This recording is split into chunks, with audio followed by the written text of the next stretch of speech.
Margaret, the rules were that you guys were going to fact check. And since you're fact checking me, I think it's important to say what's actually going on. So many things about this clip. So many things. First of all, just to follow up on that, the question was, can you explain the discrepancy? All I said on this was I got there that summer and misspoke on this. So I will just, that's what I've said. Oy vey. This is why debates are more than just mere talking points from a political platform. They come down to key moments that communicate to the audience who is winning without even saying a word. I've been harping on certain things that you need to do on the debate stage if you are going to succeed and take home the win. And let's face it, while I am a Christian, this is true for any debater on any issue. All of this comes back to prep, but not any old kind of prep. The way you prep is going to set you up for either victory or failure. And I think this was evident in the Vance-Walz debate the other night. By the way, if this is your first time here, welcome. My name is Nate, and this is Wise Disciple, where I'm helping you become the effective Christian that you are meant to be. If you think this video is helpful to you, would you like and sub and even share this with someone else? I'd really appreciate it. All right, well, we're going to get into the debate here. Here's the first thing that I noticed. Now, you asked, Margaret, what would immediately change the equation for American citizens if you lower energy prices? As Donald Trump says, drill, baby, drill. One of the biggest drivers of housing costs, aside from illegal immigration, is, think about it. If a truck driver's paying 40% more for diesel, then the lumber he's delivering to the job site to build a house is also going to become a lot more expensive. If we open up American energy, you will get immediate pricing relief for American citizens, not, by the way, just in housing, but in a whole host of other economic goods, too.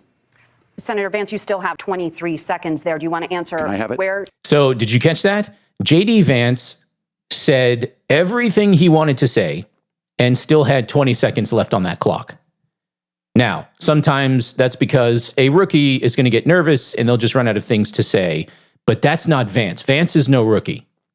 Most of the time, unless he wanted to press an issue, Vance always said what he needed to say within the time constraints allotted to him. In other words, he hardly ever ran over time. Now, this tells us something, okay? It tells us that he ran drills in his prep. And I think that's as clear as day. So if you're thinking about this as a potential debater, right, you're thinking about getting on the stage yourself, that means you have to do certain things in your lead up to the debate to ensure that you are ready to get on that stage. And one of those things is running drills. If you notice above the moderators, there is a huge clock that runs down the exact minutes and the seconds that Vance and Walz are given to answer a question. I can't find a still for that, but it's there. You can see it if you go back and take a look at it. So what you'll notice is the moderators will explicitly tell the debaters, you have 2 minutes, or you have 1 minute to respond, and then the clock starts to count down. Like I said, Vance almost always said exactly what he needed to say with excellent amounts of substance and never ran over time. I can tell you right now, that ability only comes from running drills. Running drills, running mock debates in your prep. In other words, Vance practiced and rehearsed these things over and over and over again with his team. And not just the issues and the questions that he would face, but he practiced the precise answers that he would say to those questions over and over and over again. And he did so under time constraints, which actually unlocks something inside your mind. Like if you think about it, because the more you say the same thing over and over again, guess what? The easier it is to explain it. One of the unique practices that you can do as a debater. By the way, this doesn't just apply to debates. This just applies to talking to people in regular conversations as well. Particularly conversations where you know that somebody's going to come at you with a different position. This applies not just to regular conversations, but also to marketing or, even pitching a project or a movie to Hollywood. There's so many applications for this. But it comes down to this, figuring out how to explain a concept in one paragraph, in one sentence, and even just a couple of words, okay? When you do that, when you practice explaining concepts in this way, it forces you to refine your language about a thing without losing the essence of that thing. And that right there helps you to understand the concept even better than you did before. So the fact that Vance was so clear and concise shows that he rehearsed these responses in his prep, and he ensured that he could communicate precisely what was necessary and sufficient given the time constraints. Here's something else I noticed. Thank you, Governor. And just to clarify for our viewers, Springfield, Ohio does have a large number of Haitian migrants who have legal status. temporary protected status. Margaret, Nora? but Thank you. Senator, we have so much to get to. Margaret, I think it's important We're because going to turn out of the economy. Thank Margaret, you. the rules were that The you guys economy, weren't going to fact check. And since you're fact checking me, I think it's important to say what's actually going on. So there's an application called the CBP One app where you can go on as an illegal migrant, apply for asylum or apply for parole, and be granted legal status at the wave of a Kamala Harris open border wand. That is not a person coming in, applying for a green card and waiting for 10 years. That is the facilitation of illegal immigration, Margaret, by our own Senator, for leadership. So many things about this clip. So many things. First of all, here's a question. How did Vance know just the right substantive response to give in the moment that he was fact-checked? Right? For a lot of other people on that debate stage, they would have been caught surprised. They would have been back on their heels by what took place with the moderators there. Why was he prepared? And the answer is because he prepared to be fact-checked. Probably on that very issue. He prepared for the moderators to fact-check him. He worked it into his prep. This leads to another principle that I think is best exemplified on this stage. Did you notice that Walz, throughout the debate, is constantly looking down, constantly writing things down?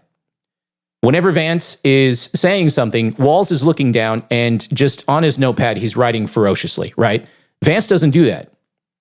Vance brought something to the podium, but as far as I could tell, it's probably an iPad, but he's not writing anything down. Why? Because he probably came to the podium with briefs that he prepared ahead of time on a variety of potential topics that he could simply open up with a couple of clicks on his device. But again, this goes back to preparation.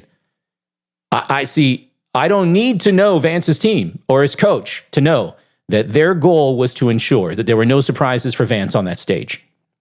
And that appears to be the case, okay? Notice, even when Vance was fact-checked, he didn't lose his cool, and he came back with a response that gave a direct rejoinder to the moderators. He knew they were going to do that. I'm telling you. And he was ready. So what does this mean for you as a debater? Well, it means that nothing on that debate stage should catch you by surprise. That should be one of your primary goals going into a debate. And again, this doesn't just have to be about debate. It could be going into a conversation with somebody you disagree with. Nothing should catch you by surprise. Your prep, in that sense, should accurately predict what will ultimately happen on that stage before you ever get out there. Walz, on the other hand, was caught left-footed multiple times on that stage. The biggest blunder for him was when he was asked about Tiananmen Square. Take a look at this. Just to follow up on that, the question was, can you explain the discrepancy? All I said on this was I got there that summer and misspoke on this. So I will just, that's what I've said. So I was in Hong Kong and China during the democracy protest, went in. And from that, I learned a lot of what needed to be in governance. Thank you, Governor. Oy vey. This is why debates are more than just mere talking points from a political platform. They come down to key moments that communicate to the audience who is winning without even saying a word. Here's something else that I noticed. Take a look at this. Ask yourself at home, when was the last time, I'm 40 years old, when was the last time that an American president didn't have a major conflict break out? The only answer is during the 4 years that Donald Trump was president. And I'd ask my fellow Americans to remember, when she came into office, she said she was going to do this. Real leadership would be saying, you know what, I screwed up. We're going to go back to Donald Trump's border policies. I wish that she would do that. It would be good for all of us. Something that these guys do is they make a lot of claims about if Donald Trump becomes president, all of these terrible consequences are going to ensue. But in reality, Donald Trump was president. Inflation was low. Take-home pay was higher. And he saved the very program from a Democratic administration that was collapsing and would have collapsed absent his leadership. These are just three examples of something that I've been talking about again and again in debate videos. Arguably, this is the most consistent thing that I've been trying to say, a point that I've been driving home as much as possible. It's laying a framework for the audience. Laying a framework essentially refers to the act of narrating to the audience how to think through the issues and judge the debate. Now, obviously, a particular opponent is going to lay a framework in a manner that is advantageous to their position. But nevertheless, this is vital to a debate in terms of strategy. As a matter of fact, it is so important that the unspoken rule in debate is whoever lays a better framework typically wins, even if they lack substance. That's how important this is. And if you think about it, it makes sense. In a substantive debate like this, where a lot of statistics and data is cited, many are coming out now saying this is way more substantive than the one between Trump and Harris, the audience is not going to remember everything. As a matter of fact, some say that the audience really only remembers the first few minutes and the last few minutes of a debate. And that probably speaks more to our declining attention span than anything else. But the bottom line is, it's useful to help the audience think through the debate in this way, to tell the story of the debate in a manner that guides their thinking when it comes to the topic and the various arguments, right? Vance did this way better than Walz. He just completely outperformed Walz on a ton of issues, but he really kept laying that framework over and over again for the audience. As opposed to Walz, who seemed more on his heels for a lot of the debate and reactionary in that sense, trying to catch his footing, saying a few good things, but largely missing opportunities to what Vance did. This matters, ladies and gentlemen. Some of you are thinking, oh, Nate, the policy plans, the platform stances, those are the things that truly matter. That's what I'm paying attention to. That's not true in debate, though. What matters in debate is that your position beats your opponent's. And because the audience is largely made up of people who are not policy wonks by any stretch, okay, they're going to need help understanding the issues as they track the clash in real time. And any debater does themselves a huge service by laying their own framework and then relaying it again and again and again. And all of that just comes out of thinking through your opponent's arguments, what you're going to hear them say way before you ever step out on that stage. So once again, this comes back to how you prep, all right? Now, these are not the only things to say about this debate. I think, Vance also outperformed Walz on just about every metric, whether it was his policy positions or how he challenged Walz's arguments, or even just simply his nonverbals. I mean, look at this. Walz just looked confused and perplexed most of the time. But look at that. Well, Vance often looked like Jim from The Office, kind of sideways glancing at the camera as if to say, nah, right?